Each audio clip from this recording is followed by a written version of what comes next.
Hi, beautiful souls. Welcome to Light Leaders Essential School. I'm Athena Bailey.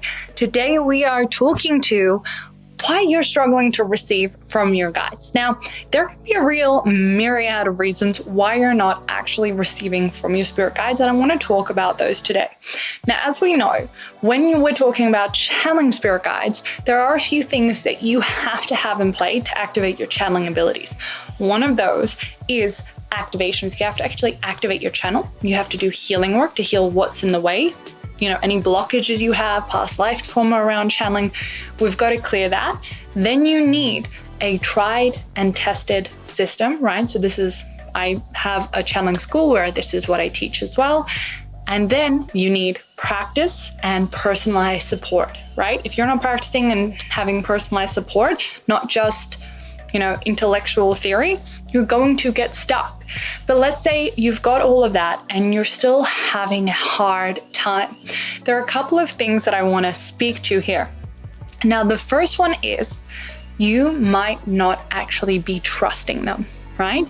And this is leading to you arguing with your guides, which means basically it's like they're telling you to do something and you're like, no, I don't want to do that. And you're choosing not to see when there's something you actually need to do and you need to see. And then I'm going to let it go till you do it because it's that important, right? If we ask for guidance and we receive it, we actually need to be willing to lean into the guidance that we receive. Yes, a part of it is trust. But if we're in denial about what we're being told, even though the deeper part of us knows, they're right and I have to do it, but we're not doing it. We're saying, okay, I get it. I have to start my business. I have to show up online.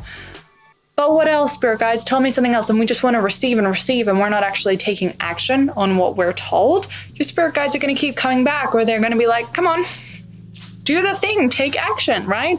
We're not just here to sit and talk. We're here to help you and move you forward in your spiritual gifts, in your soul expression, right? That's what they're there to help you with. So we want to make sure that we're trusting them, we're taking action, and we're not arguing with them, because that's where resistance can be formed. Secondly, if you're not practicing, and I mean not on your own, right? Now, one of the things that I see here that stops people from channeling or having practice or having stuff come through from them when they're channeling is that they're not practicing, right? Like, yes, it's one thing to do it on your own and to sit, and it's very important to have a daily practice. But if you are then just trying to do it on your own and sitting there and doing it for yourself, it's not going to develop. Channeling is very much a gift for others. Yes, it is a gift for you, but it's a huge gift of service. It's like a healing gift. How are you going to develop a healing gift without healing anyone, right? You actually need to practice. So that means go out and channel for others. It's really important that you know what you're doing, that you're following a safe system to do it. I highly recommend mine, Channeling Spirit Academy by Athena Bailey, if you do feel it like you need support. And it's really important that practice. 9 times out of 10, when somebody in Channeling Spirit Academy says to me, Athena, I haven't had much progress. I'm like, okay, so how are your practice sessions going? It's like, I haven't done any. What have you been doing? Just sitting on my own with my guides, and I've been getting some stuff, but it's not, I'm not progressing. Yeah, because we're not channeling for anyone. It's really important that you take time to channel. When I was developing my channeling gifts, I was trans-channeling for everyone.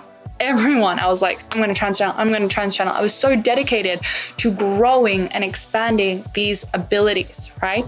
Which is why they are the way they are now, because I practice, not just on my own, not just I'm going to do my healing on myself. Unless I'm actually out in the real world doing this work, it's not going to develop. Thirdly, it's really important you have a daily practice, right? Because channeling is not just a tool, it's a way for us to have a spirit-led life, meaning a life that is co-created with the divine.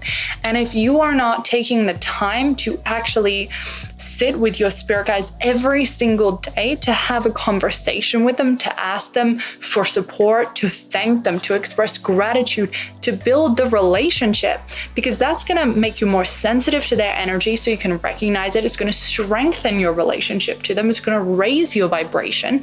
It's going to do all of these important things that you might be overlooking. And then maybe once a week you sit down to try and do a meditation or a guided channeling process, it's not enough. It is a daily thing, right? It's like going to a workout once a week or doing a daily process every single day. One is going to get you results, one is not, right? It still might feel good in the moment when you're doing it, but if you actually want long-term results, long-term growth, you know, when I tell people what my life is like, how I channel about everything from business to relationships to life, my connection with my guides, and you can go watch my trans-channeling videos, all of that came because when Spirit said jump, when Spirit said, Athena, go do this, I did it. I didn't argue, right?